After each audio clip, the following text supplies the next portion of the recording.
one more Crockett clip. This one specifically, it speaks to the bigger problem that we're seeing in this country surrounding crime. Just because someone has committed a crime, it doesn't make them a criminal. One of her best friends needs to sit her down and explain to her that the voices in her head are not real.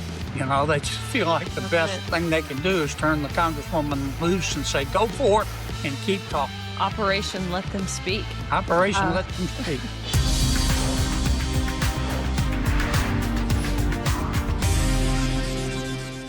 Hello, everybody. Welcome back to the Gains for Girls podcast. I hope you guys are watching on youtube.com/OutKick. You can like and subscribe. You can comment down below. I want you guys to comment down below your favorite Senator Kennedy quote. And that's important because today we are talking to the man himself. I really believe that this man is a real national treasure. He is a gem. He's a legend. I have loved watching him during all of these different Senate and congressional hearings. He is relaxed. He walks people into their own lies and BS, but he does it very casually. Like he's a super sly fox. And if you watch these hearings, I think you'll notice, at least I have, that he sometimes, I believe, almost plays clueless to get them to play into, or really just to play ball. And by the end of his 5 minutes that he has allotted on the microphone, he's gotten them to show their hypocrisy or their lies or their real agenda on full display for everyone to see. His videos come up on my TikTok For You page all of the time. I saw one a few days ago that had 6.6 million likes and 31 million views. And the best part about this is if you go to the comment section, you have people from all over the political spectrum who comment saying something to the effect of like, you know, you don't actually have to agree with his politics to admit he's really funny, or something like, you know, I hate when a Republican is hilarious. Comedic relief is unifying, and Senator Kennedy does it really, really well. He also has a new book out now. It is called How to Test Negative for Stupid and Why Washington Never Will. And important to mention, it's a New York Times #1 bestseller. That's really an incredible achievement, obviously, on its own, but especially for a conservative, for a Republican. They don't like to hand that out. I could talk about Senator Kennedy. I could say some of the quotes that he says in my best Louisianan accent, but I think better than doing that, I mean, would y'all just be mad if I played 2 minutes straight of some of Senator Kennedy's best moments? I actually don't care if you say yes, that you would be mad, because we're going to do it anyways. Do you hate cops just because they're cops? The next time you get in trouble, call a crackhead. As I've said about her before, I think she's the reason there are directions on a shampoo bottle. When you have hypothermia, you don't strip naked and run in the snow. Right. Senator Schumer never makes the same mistake twice. He makes it 5 or 6 times just to make sure he got it right. Clowns to the left of me, jokers to the right. Republicans aren't perfect, but the other side is crazy. These people are about 10 exits past normal. The party is controlled right now by people who majored in online activism with a minor in puberty blockers. They're screaming like Musk stole their dog or something. Just from a political standpoint, you never interfere with your enemy when he's kicking his own ass. They're worried that she doesn't. They're worried that she was that kid in grade school who ate paste. People are worried that if she walked by a polygraph machine, the dang thing would explode. He basically used the Democrats as a chew toy. If you think this list is real, you probably think that Elvis is alive and running a small bait stand on Lake Erie. My Democratic friends, Brian, seem determined to find out what it's like to be a Jets fan. It sounds like the game room of a mental hospital. They're so upset. That's like being opposed to children or prosperity or golden retrievers. Tariffs are like whiskey. A little whiskey under the right circumstances can be refreshing. Too much whiskey under the wrong circumstances, and you end up drunk as a goat. God created the world, but everything else is made in China. For some people, the best way to to get back on your feet is to get off your ass. I'd tell them, look, you just got to try harder not to suck. Well, Senator Kennedy, how does it feel to be everyone's favorite senator? Well, I'm not everyone's favorite senator, Riley. I mean, it's gratifying that some people think I'm okay, but not everybody thinks that. In fact, my staff showed me a text message that somebody sent in the other day, and they brought it to me and said, "You got to read this." And I said, "What's it say?" And this person said, "Kennedy, you remind me of my second wife." And I said, "Now that's a criticism. That's great." But anyway, thanks for saying that, Riley. It could always be worse. You could remind him of his third wife. So there you go. Could always be worse. It's funny. My husband is British. He came over to the U.S. He has assimilated very well to Southern living. But it's so funny hearing my husband with a British accent try to imitate you in your accent. We just had a little baby girl, 2 months ago now. Oh, congratulations. Thank you very much. But it's, when you have a baby, and my whole camera roll has morphed into just pictures and videos of her. Of course. And those first few days she comes home from the hospital, she's a newborn, like you can't get these moments back. And so many videos of her sleeping. And I have this one video of her sleeping. It's like 20 seconds of just quiet. She's just kind of grinning, smiling away. Again, eyes closed. And at the end of this video, I had to cut it off because I hear my husband in the background. He has no idea I'm videoing. And he says, goat milk drinking, avocado toast eating. And he ruined this perfect video of our beautiful sleeping baby girl. So anyways, all of that to say, that's cool. You've got some fans in my household. Well, excited to chat with you today. You've got a lot of courage, and we all are deeply grateful for that. Well, please, that it's insane that it requires courage to say that there are two sexes. Insane. I understand you may have a new colleague in the Senate. We've got a video I want to play very briefly. Well, let's watch it together. How about this new one they have? Their new star, Crockett. How about her? She's the new star of the Democrat Party, Jasmine Crockett. They're in big trouble. But you have this woman, Crockett. She's a very low IQ person. I watched her speak the other day. She's definitely a low IQ person. Crockett. Oh, man. Oh, man. She's a very low IQ person. Somebody said the other day she's one of the leaders of the party. I said, you got to be kidding. Now they're going to rely on Crockett. Crockett's going to bring them back. Now, look, this might be the first thing. She posted this to her X account. This was like her official campaign launch. This might be the first thing that she's posted that I actually agree with. I mean, can she really win Texas, Senator? Well, first, let me just say, I really like it when President Trump bubble wraps things. When he doesn't say what he thinks. Yeah. Look, here's my feeling about the Congresswoman. This is America. She's entitled to her opinion. I'm entitled to mine.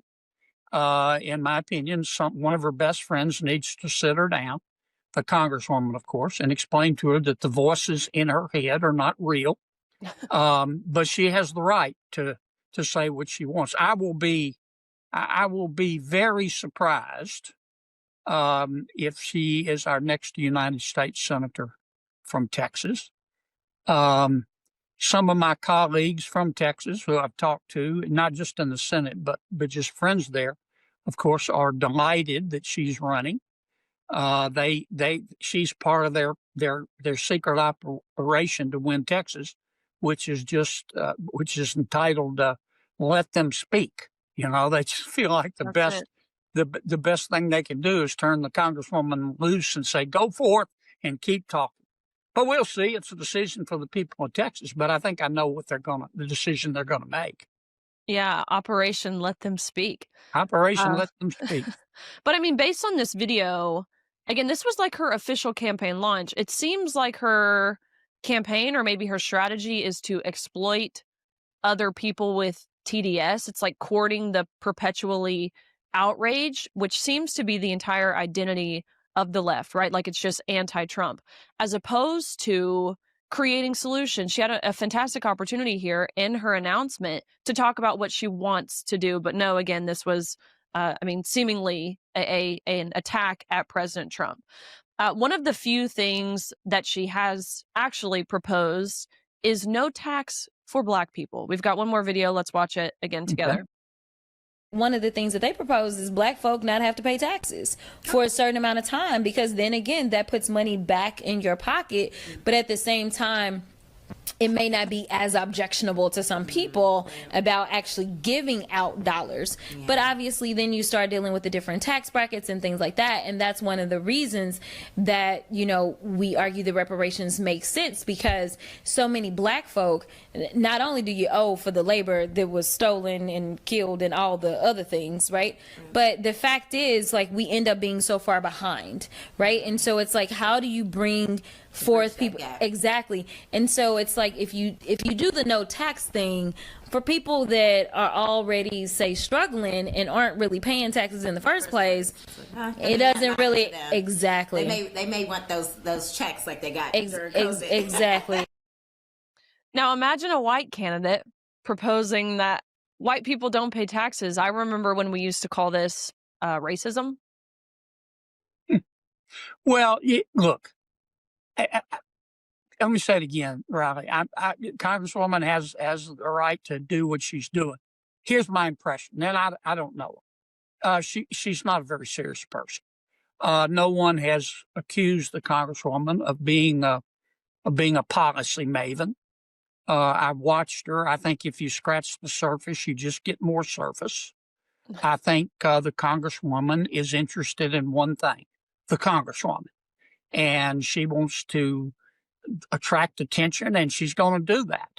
But attracting attention is a very different proposition from winning an election and representing all of the people of Texas well. And I mean, if you give her truth serum, I don't think she really thinks she'll ever be a United States senator from Texas, but she's happy to screw things up for everybody else. I imagine the redistricting has a lot to do with her decision to run here. I've got one more Crockett clip because honestly, they're just too good. But this one specifically, it speaks to the bigger problem that we're seeing in this country surrounding crime. So let's watch it. I do want people to know that just because someone has committed a crime, it doesn't make them a criminal. That is completely different. Being a criminal is more so about your mindset. Committing a crime can come for a lot of different reasons. Again, mind you, this is a woman who's running for U.S. Senate, and she says that committing a crime doesn't make you a criminal. I mean, I think it's quite literally in the definition there. And so to speak to the issues, again, that we're seeing surrounding crime, specifically President Trump deploying the National Guard in crime-ridden cities like Memphis, like Chicago, even in Washington, D.C., what are you guys seeing in the U.S. Senate surrounding this? Is this really as polarizing as people like Senator or Congresswoman Crockett have made it out to be? Well, the Congresswoman, I think it would be fair to say, it is part of the loon wing of the Democratic Party. They are ferociously woke. She and Congresswoman Ocasio-Cortez are two good examples. They believe that cops are a bigger problem than criminals. They believe that if a cop has to shoot a criminal, it's automatically, in every case, the cop's fault.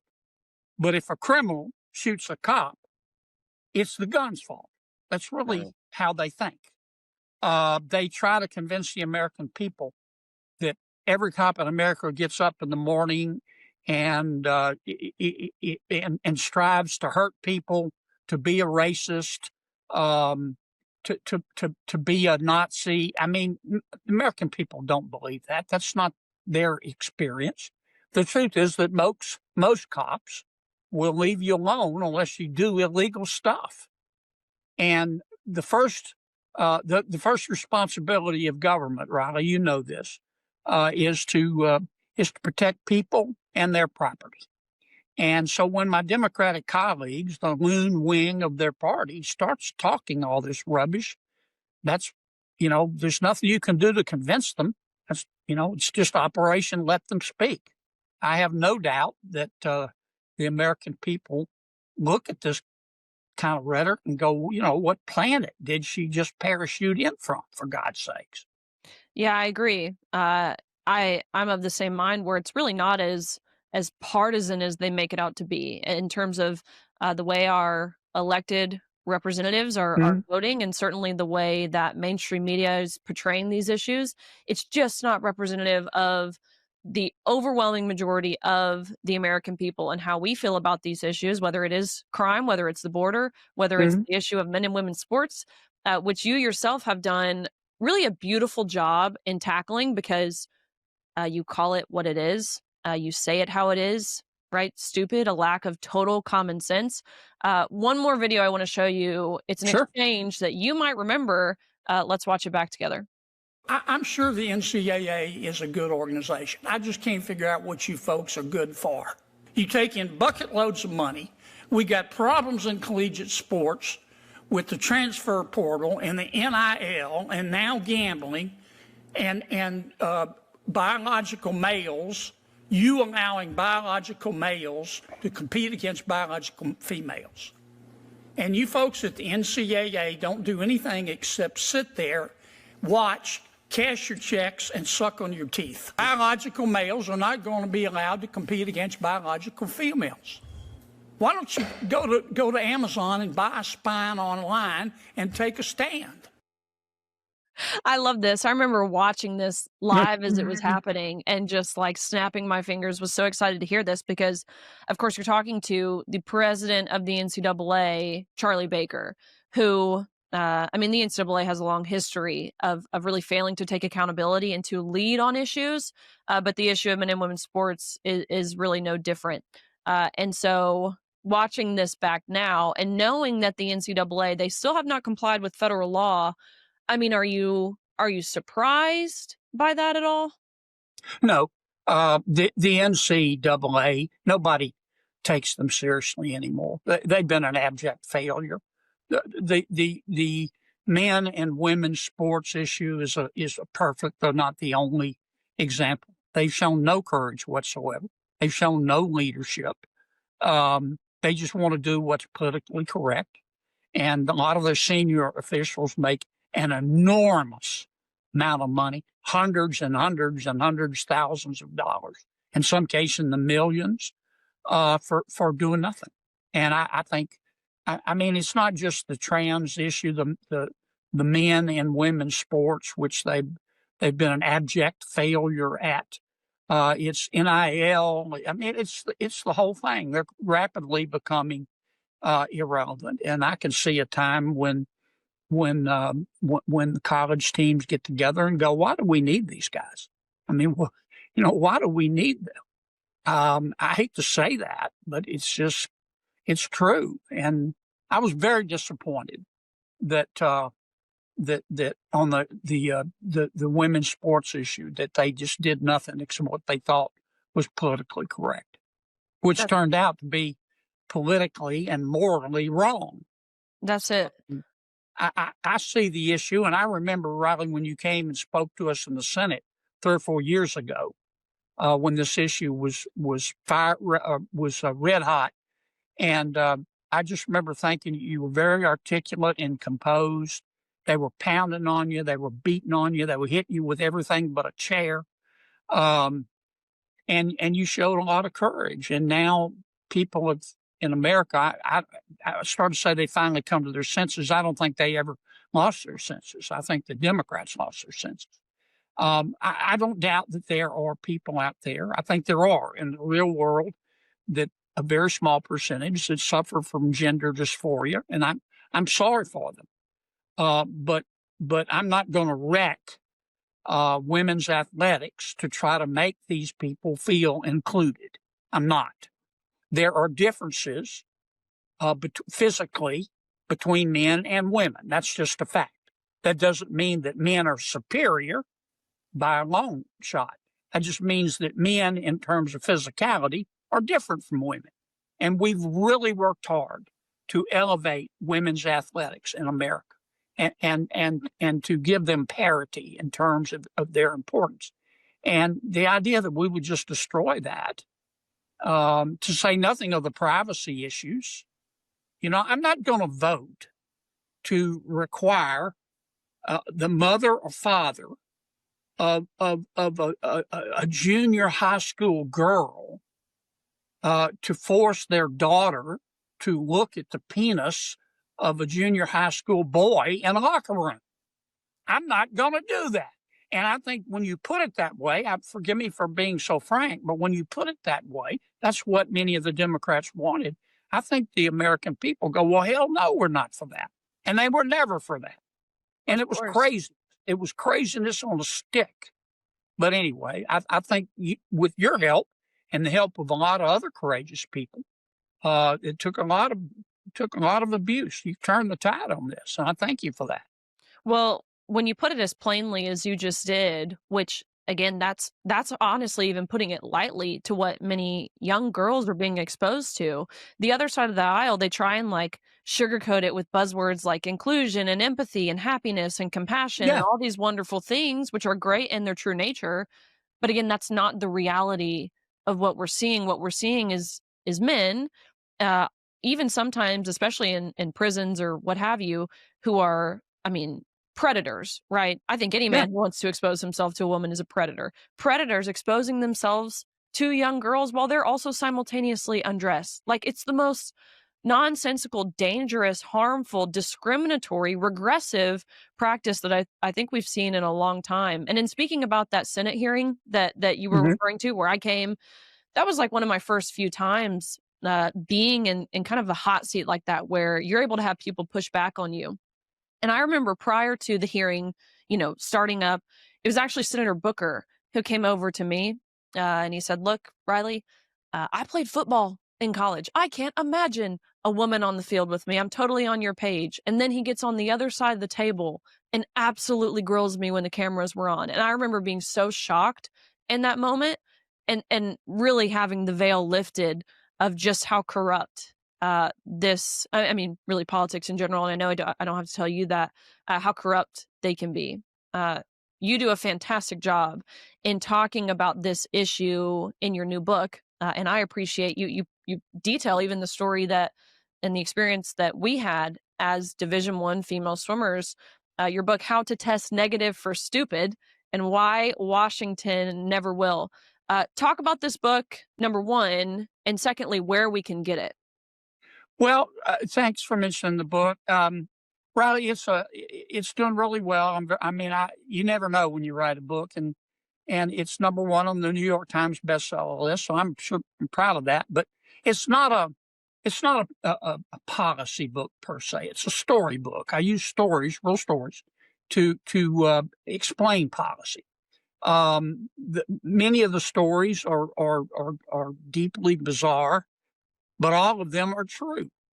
And the point I'm trying to make in the book, I want people to understand what Washington is really like from the inside. I want them to understand why in Washington, D.C., normal is just a setting on the clothes dryer. But I want them to understand why it doesn't have to be that way. We just have a little return to common sense, like not allowing men to participate in women's sports. Duh.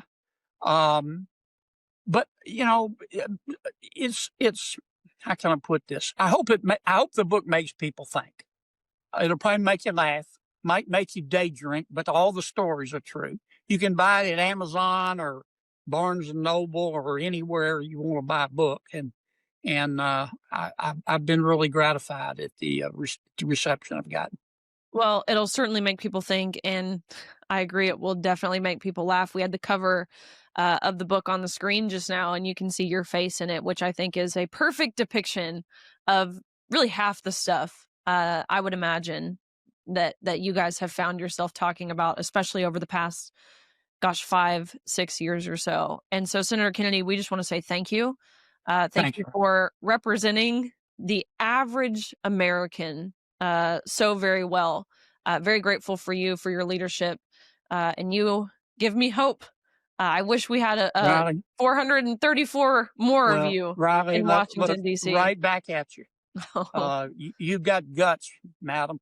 Well, you've got guts. You went out there when everybody was just they were they were beating on you like you'd stolen Christmas and Thanksgiving put together, and you were practically alone. But you and a couple others, mainly you, turned this thing around, and the American people owe a debt of gratitude to you. Well, Hope you have a great Christmas, and congratulations on that baby.